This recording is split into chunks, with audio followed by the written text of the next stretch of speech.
Hi everybody, Di Garling with you today with a project for Lindy's Stamp Gang. Today I've made a child's nameplate for my granddaughter's wall, and I've used some lovely Lindy sprays to decorate it with.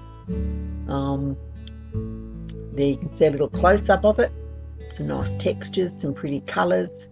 Okay, let's get started. This is just a basic Craftwood or MDF nameplate that Too Crafty chipboard cut out for me, and I'm starting off by applying a generous coat of gesso to it, and that will prime it and seal it, ready for me to perform some magic on. So dry that off nice and dry, and then I'm going to use some texture paste and a stencil to put some texture over it, a little bit of pattern here and there. Yeah, you can see there I'm checking to see where I've got the pattern. I don't want to totally cover it with pattern, but I do want to add quite a bit, because I find that wherever you've got the pattern is where it grabs the colour the most in the sprays. So I'm just stenciling that over there. Wiping off any excess bits that are overhanging the edges. And then I'm going to dry that off before we add our colours. Okay, yep, happy with that. Now I'm going to, these are the colours I've used, although I end up not using the turquoise one. I've gone with the pinks and the mauves. So I'm giving a light spray with water, because I always find this helps spread the colours. And the main colour is the Hottie Patottie Hot Pink. And then I'm adding just a little bit of the Hibiscus Rose, because that's a slightly deeper pink, and by putting the water on first, that'll just blend the two colours together beautifully. And then I'm just going to brush on a little bit of the Teapot Purple. All these three colours, they're all available on the Lindy Stamp Gang website. I'll list them all at the end of the video. Yeah, I'm really happy with that. That's pretty. I'm sure my granddaughter's going to love that.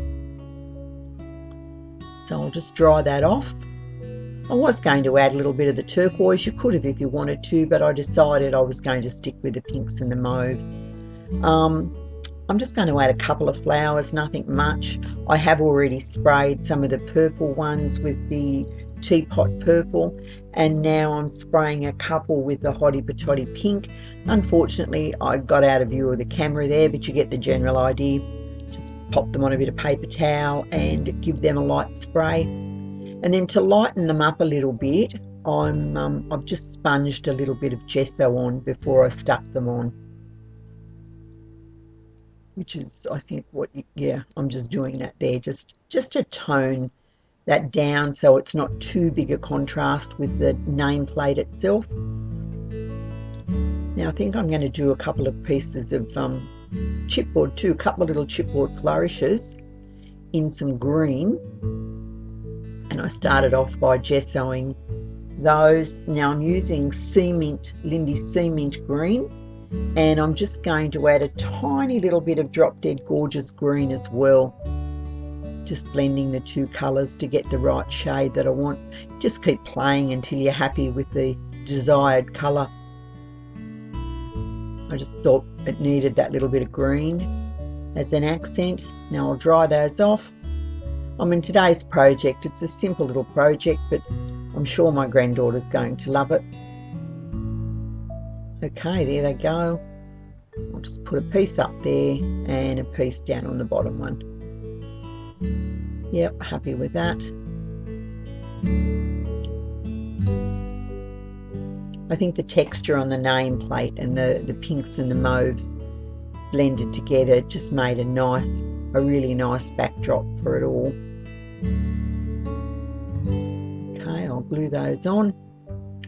A couple of little flowers. Actually, when I turned the camera off, I also added some prills and some art stones too for a bit of extra texture, and you'll see in just a moment the photos I've got.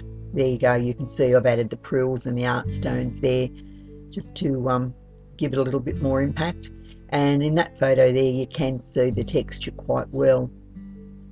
Love those colours blended. So that's Hotty Patotty Hot Pink, Hibiscus Rose and Teapot Purple. That's all I've got for you today. Until next time, bye for now.